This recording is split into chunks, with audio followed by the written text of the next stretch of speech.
Halo teman-teman semua, perkenalkan nama aku Nafisha Syakila Nazara.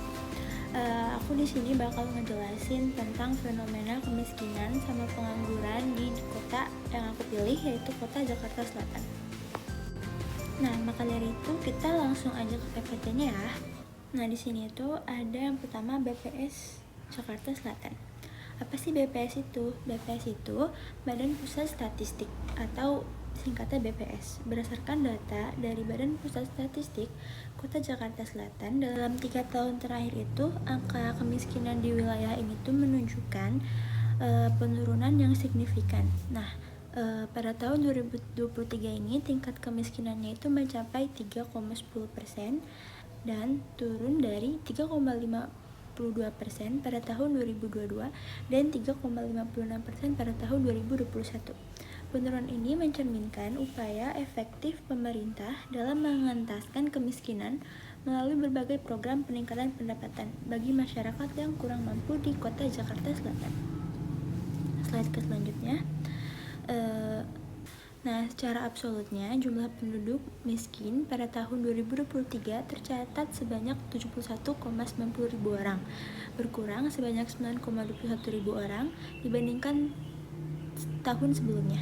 Keberhasilan ini tidak terlepas dari upaya atau langkah-langkah pemerintah dalam meningkatkan perekonomian pasca pandemi COVID-19 dan berakhirnya pemberlakuan pembatasan kegiatan masyarakat atau PPKM.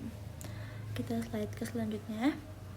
Jadi pertumbuhan ekonomi di Jakarta Selatan pada tahun 2022 mencapai 5,24%, meningkat dibandingkan 2,39% pada tahun 2021. Dari sisi pengeluaran, komponen terbesar pertumbuhan adalah pengeluaran konsumsi lembaga non-profit yang melayani rumah tangga atau PK-LNPRT sebesar 6,31%, pengeluaran konsumsi rumah tangga atau PKRT sebesar 4,18%, dan pembentukan modal tetap bruto atau PMTB sebesar 4,18%. Kita next. Selain itu, serapan tenaga kerja baru juga selama periode 2020 sampai 2022 itu kan meningkat, ditandai dengan penurunan tingkat pengangguran terbuka atau TPT dari 10,79% pada tahun 2020 menjadi 5,63% pada tahun 2022.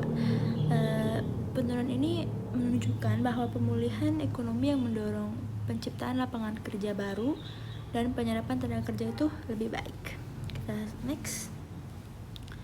Jadi, indeks kedalaman kemiskinan pada tahun 2023 turun sebesar 0,42%.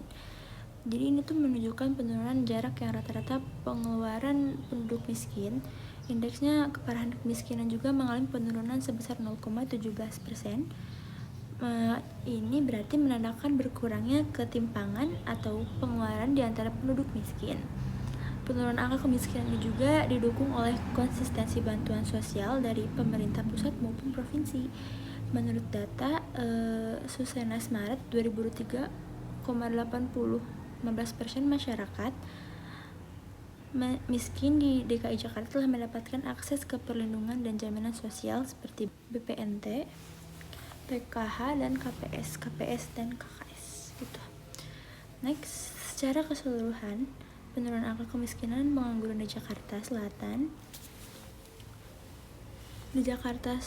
mencerminkan efektivitas berbagai program pemerintah yang mengupayakan meningkatkan kesejahteraan masyarakat, mendorong pertumbuhan yang ekonomi inklusif. Nah, di sini ada grafik pendukungnya. Jadi di grafik bagian kiri itu menunjukkan bahwa tren penurunan persentase kemiskinan dari 3,56%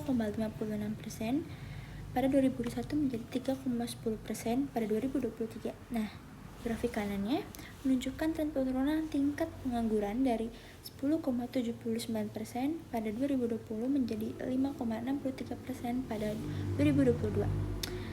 Jadi dengan grafik dan tren ini mengkondisikan bahwa kondisi ekonomi di Jakarta Selatan itu terus membaik dan peningkatan kesejahteraan dari lapangan pekerjaan dan lain-lain itu jauh berangsur lebih baik dari tahun-tahun sebelumnya.